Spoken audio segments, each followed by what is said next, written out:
you're welcome to Africa Alive with Doyi Oweye. It's another interesting episode of Africa Alive. It's all about bringing you news and entertainment from around the world and among African diaspora communities. This week, I have a very interesting lady. She's from Kenya, though we've adopted her in Nigeria. So she's half Kenya, half Nigerian now. She's the director and founder of Malaika Dance Group, and also the assistant director of Greenwich Television and Online Initiative, Lydia Olet. You're welcome to Africa Alive. Thank you very much. It's so good to see you. How do you feel being on the hot seat today? Well, it's so funny because I'm used to sitting on the other side. So today I'm on the hot seat. Okay. But I'm ready for you. All right. Bring it on. All right, darling. That's the spirit. That's what I like. Okay, so tell me about Malaika Dance Group. Well, Malaika Dance Unique was founded in the year 2008 after I worked with different groups. And I'm so passionate about African culture. You know me. Of course I know. Every time we go to events, I'm always wearing my African clothes.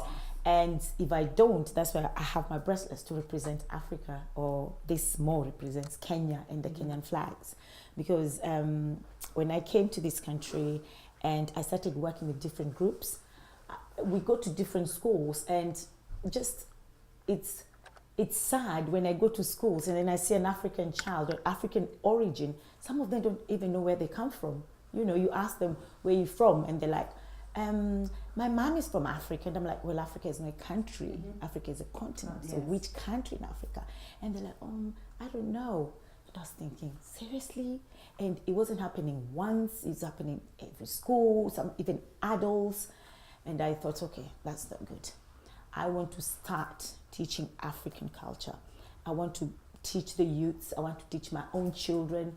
My own children right now, if you ask them where you're from, they say they're from Kenya because they're proud of their origin. Understand? I have my little one who came home one day and said, oh, the teacher told me that I'm British. And she said, no, I'm not. I'm Kenyan. So the teacher said, why do you think you're Kenyan? You're born here. And she said, well, because I'm Kenyan by blood. I'm only here by paper. And blood is thicker than anything else. Oh, I was that's like, a give me 5. That's a brilliant, I like that. Exactly. And for me, I'm thinking, it's not about children. It's not about the youths or the children. It's about parents. We're not teaching our children our culture. And if we don't teach our children our culture, one day there will not be an African culture. But why do you think parents are not teaching their children the African culture? For me, it's the parents I've spoken to. Some of them is time, because they don't really have time to spend with their children.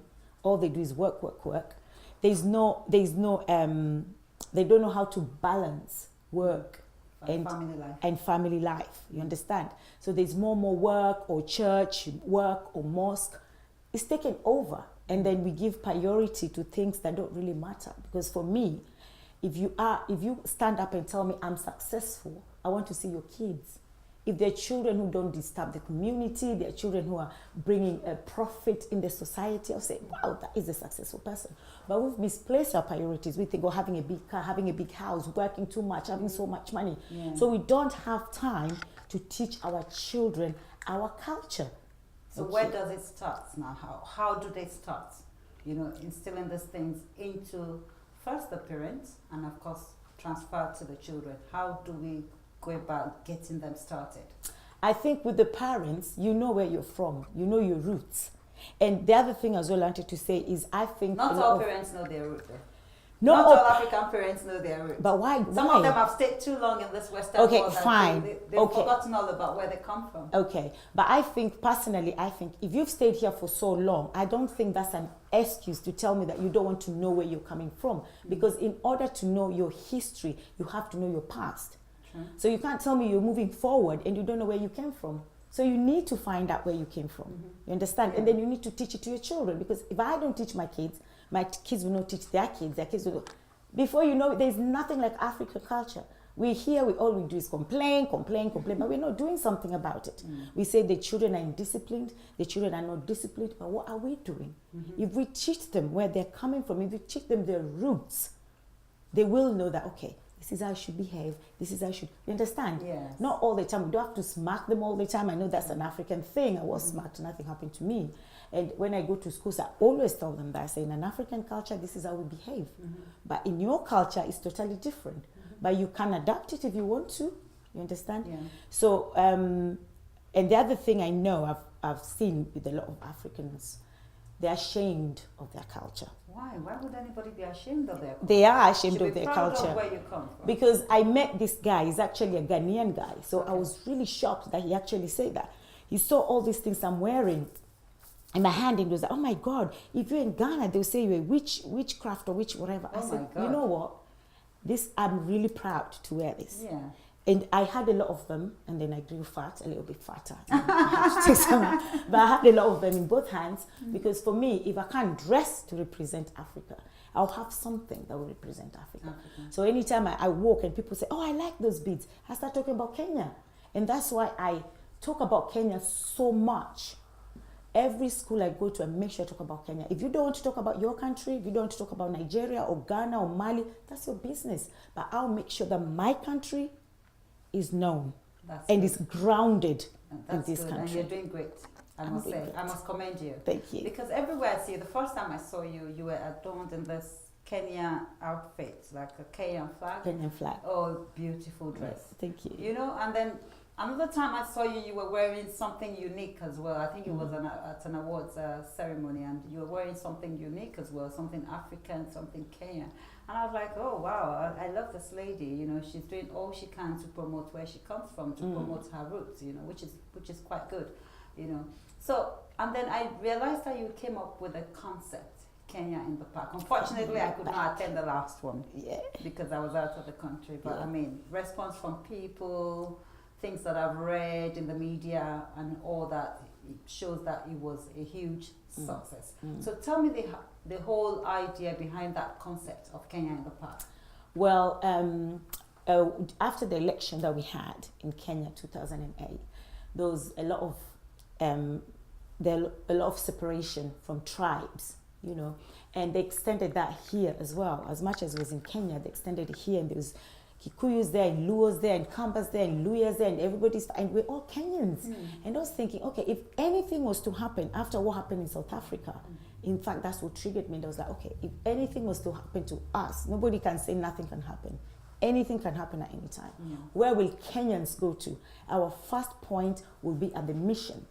A lot of people don't even connect with the mission because the missions as well, people are like, oh, we don't want to go to the High Commission, you know, we're not welcomed. Why?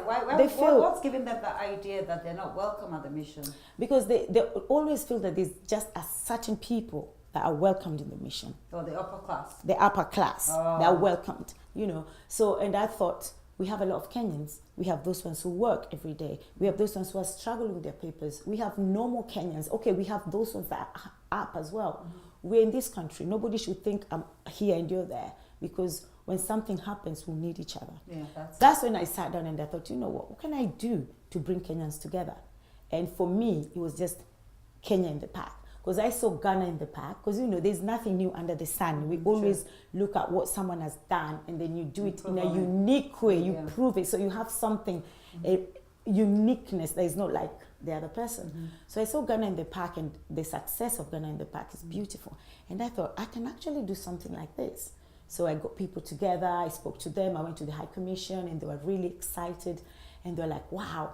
But discouragement was more than encouragement. I know, that's normal. Yeah, everybody was like, oh, you can't do it. And I was like, yes, I can. Yes, I can. Because for me, I thought this is a vision that I was given by God, and nobody can take it away.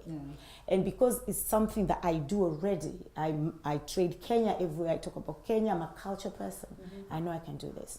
So we did it 2015. And it was raining on the day, but we still had more than 3,500 people attended. Wow, that's a lot. And everybody was like, wow, that's something that's never happened in a Kenyan community. Then I said, okay, 2016, let's see how it goes. In 2016, we had more than 6,500 people. It was so big. And at 8 o'clock, people are still putting their lessos. We call it lesso. I know you guys call it like rap. They're putting it down at 8. I was like, God, I know I wanted these people to come. Now I want them to go because it's 8 o'clock. It's done, and it was a success. But how do you manage an event like that? An event that big? I mean, 6,000 people, that's a crowd, let me say. That's a huge thing. Yeah. So do you get sponsors or do you get support from the Kenyan government, or how do you really do it? Yeah, from the Kenya High Commission, they do come in and they do help with a lot of materials, not really money, but a lot of materials. And then we have sponsors, because if you see how Kenyan In The Park setting was, we had a lot of stalls. Stalls, yes. We had a lot of people that came from Kenya, because what we want, the main purpose as well for Kenyan In The Park is for us to go and invest back home. Okay. Because that's what I'm thinking. I'm thinking, okay, you're going back home, you're going to live in a hotel. You understand? You're giving your money to someone else. That's it. Yeah. I don't want to say Muzungu or Oibo, but you know. Muzungu, what does that mean? A white man. Oh, or Oibo, okay. you understand? So I'm like, why would you, because there's all the big hotels are either a white person or an Indian, you understand? Yeah. Why can't you go just buy your own house? But we know the problem is you send money to your brother, your sister, before you know, they even want to kill yourself. Is that an African thing or what? It's I think it's a human thing. I wouldn't say it's an African thing, but it's more Africa, because we're here, we're always sending money back home. And there's always problem. You're sending money back home, that's when someone died and they had to bury them with the money that you wanted your house to be built. So I thought, you know what, if we do Kenya In The Park, we call investors from home. They come from home, genuine investors. So if you come to Kenya In The Park and you see, wow, yeah, this is a genuine company. So you don't have to send money to your brother anymore or sister anymore. So I'm sure the Kenya people will be angry with me, because they will be like, this lady, she's taking our money. They want taking our business she's away. taking our business away. So we had, this year we had like 5 companies came from Kenya. We had banks that came from Kenya. So people opened accounts as well. Oh, fantastic. Yeah, you understand, because we know that there's some people who are struggling, they can't go home. You understand? So if this business people came from Kenya, then you can buy your house, you can invest, you can do whatever you want. You understand? Because you're not here forever. Well, I'm not here forever. Of course. You know. So it's good for us to also think of back home. So that is the concept of Kenya In The Park. So as much as we're networking as a country, not a tribe, as a country, and also investing. And then as well, because I do a lot of drumming in schools, I teach schools. So when Do you go to individual schools? Yes, I go to a lot of All different around schools. London or just? All around Britain. Oh, all around Britain. Wow, that's big. Yeah, I was in Birmingham last time, in Leeds, Colchester. Do you take a band with you, or is it just you? When I'm working in schools, it depends with the budget of school. Sometimes schools just like October now, they call it Black History Month for only 3 weeks. You cannot learn about Africa in 3 weeks. But anyway, that's the curriculum. And there's sometimes schools say we want 2 facilitators or 1 facilitator or whatever. And because I can do everything. Oh, See me a woman, I do drumming, I teach drumming workshop. One day I went to a school and the then woman you is do like, the dance as well. yeah, I do African dancing, I do drumming workshop, all these I things should I have make told you them to myself. bring your drum, you know. Yeah, you should have. And then I'll No, dance. you're for gonna them. come back. All right. You're gonna come back To and dance do that or drum. to Yes, drum? and it's Africa alive. We're talking about everything coming alive. Everything. Kenya coming alive, Nigeria, all over Africa coming alive. That's what Yes, we're about. So yes. you're still gonna come back and do that drum and the dance for us. Yeah. Yeah? Yeah. So sorry, go on with the Yeah. school So I go to schools, and sometimes with my drums, I've got 30 different drums, because every class of children, they're always 30. So I have to go with 30 drums, or maybe 31. So I have one I'm teaching, and all the children I'm teaching them. So I go to this school every time, and it's always women. I don't understand why women put themselves down. A woman will see me, a principal, she's like, "Are you by yourself?" And I say, "Yeah." "Oh, we were expecting a man." And I'm like, "Excuse me? What a man can do, a woman can do better." By the time I finish with them, she's like, they always come and apologize. And they're like, no, I didn't mean like that. I say, "I know what you meant, but you know what, it's all right, don't, never mind." You know, so they just look at you as a woman and they think you can't do drumming. First thing they think, because I do storytelling as well. Oh wow. So I do all those things. So when a school calls, I always get priority to go, because I can do everything. Oh, fantastic. A woman of many parts. And I know you're into filmmaking as well. Oh yeah, that one. Just anything with performing arts, I do everything. That's good. Performing arts. That's It's great. acting, singing, everything. Okay. Yeah.